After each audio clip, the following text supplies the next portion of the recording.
After the pastor gave his message, my friend sort of nudged me and said, "Hey, Laura, do you believe in God?" Now, I'd never been to a church. I didn't know what an altar call was. Okay.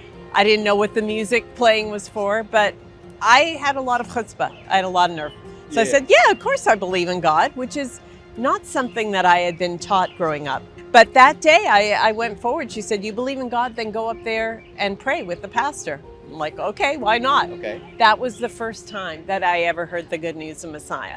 He didn't know I was Jewish. What? The pastor. The pastor? Yeah, I'm not even sure that my friend knew that I was Jewish. Okay. I didn't know that Jews weren't supposed to believe in Jesus. I didn't know who Jesus was. Okay. I had no background, not even a narrative of anti-Semitism. Okay, so wait a second. You heard the gospel, the good Yes. news.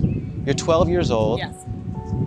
And you accept it? I said, why not? It sounded like a good deal. I could know God.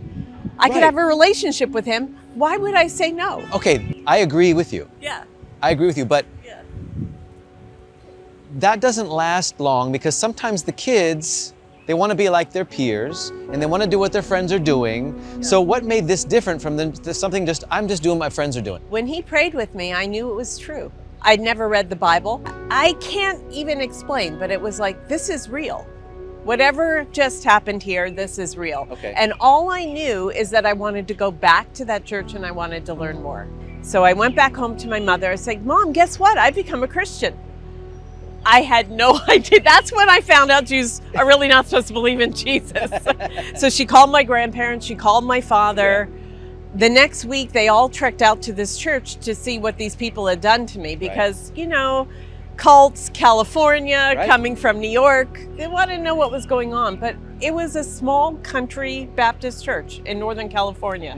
So they thought, oh, you know, she's just making a friend and this couldn't hurt. Yeah. But they wouldn't be a part of doing anything official, like Okay. driving me or going to services Right. or allowing me to do any official sacrament like baptism or anything else that the church did. But they said, "I want you to learn as much about Judaism as Christianity. Okay. This is good for you." Yeah. You know, I was showing an interest in faith and in religion. Sometimes religious Jews will confront me. They'll say, you should go back to your roots first. If you Yes. don't go to the New Testament, go to your roots. And I'm like, well, I've gone to the Tanakh. Right. And what they're meeting is the Talmud, Right. right? And so I'm thinking, well, if we actually go to our roots, we go to the Tanakh. And you went there. Right. What did you find there that, I found the same God. The same God was from page 1 to whatever page it ends on. Right. And I'll confess, I didn't understand a lot of what I was reading.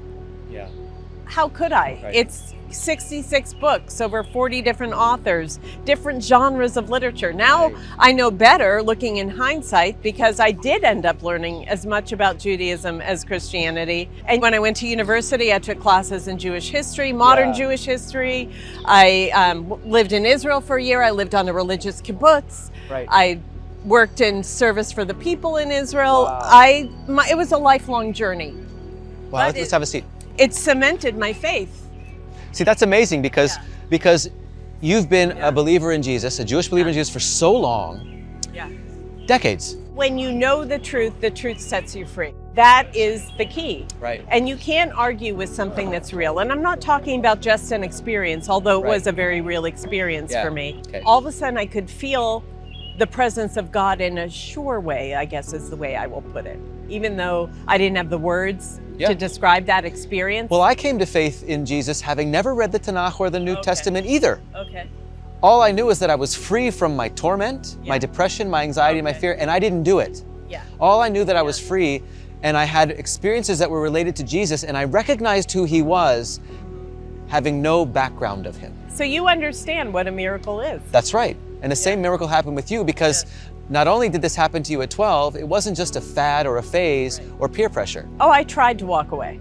Wow. There was a Talk about time in university where I said, maybe I just convinced myself of this. And I tried to walk away from Jesus for almost 2 years. Mhm. I decided I would take all the classes I could, world religions, cultural anthropology, Yeah. I forget what other, philosophy. I took all the courses Yeah. to kind of say, well, let me look at both sides, all sides of this equation. Okay. I went to Chabad, Yeah. spent Shabbat with them. Yeah, because that can be very convincing.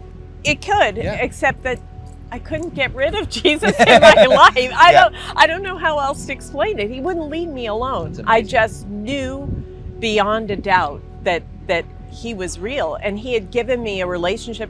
And I will say this, it's like a peace inside that passes understanding. It doesn't matter what happens. Didn't matter that my parents got divorced. Didn't matter whatever was going on in my life. I felt like God had me.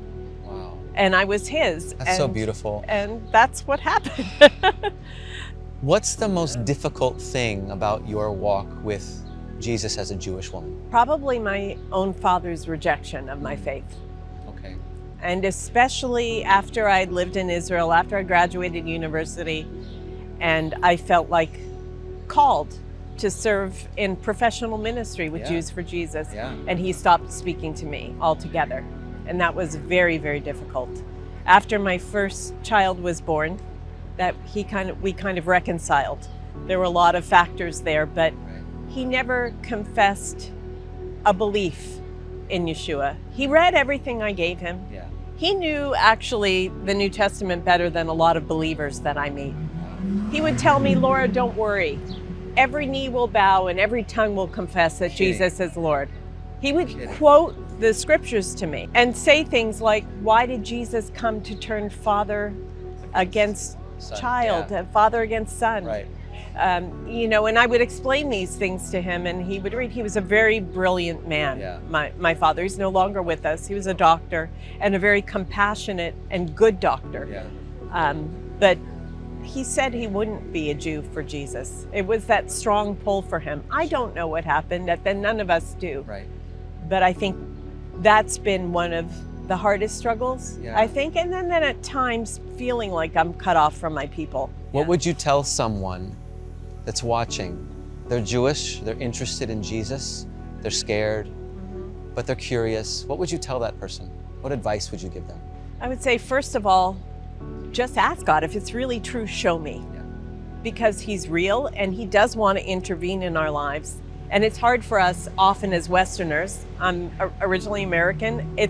It's hard to believe that the supernatural can touch the natural part of our lives. I think it's harder in a Western mindset than other mindsets, but I would say ask, first of all. If you read with open mind, open heart, open eyes, and continue that conversation.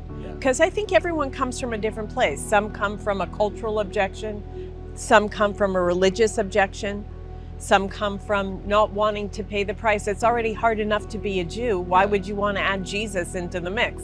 Right. That's a good point. I want to end with one more question. Have you ever seen religious Jews or even rabbis come to faith in Jesus? Yes, I have. You have? I have. There's one woman that I met who said in the 1980s, she heard Hashem clearly tell her, one day you will know me and you will call me by my name. It took her more than 10 years to contact us online, anonymously, and said, he revealed his name to me and his name is Yeshua. Am I alone? And I've been connected with her ever since. It's been a long journey. She's a religious woman. She's still in her community, and that's okay.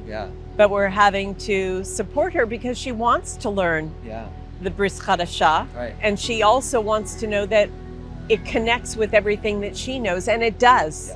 But it's an issue of authority. I think that's the hardest thing.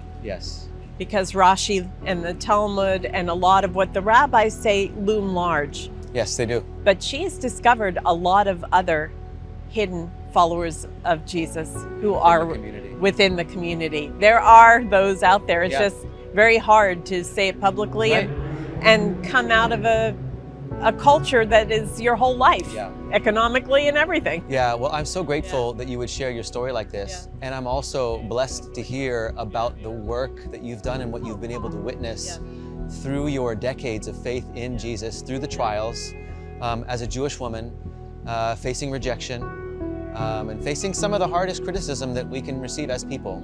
And so I appreciate you and your ministry. It touched my heart.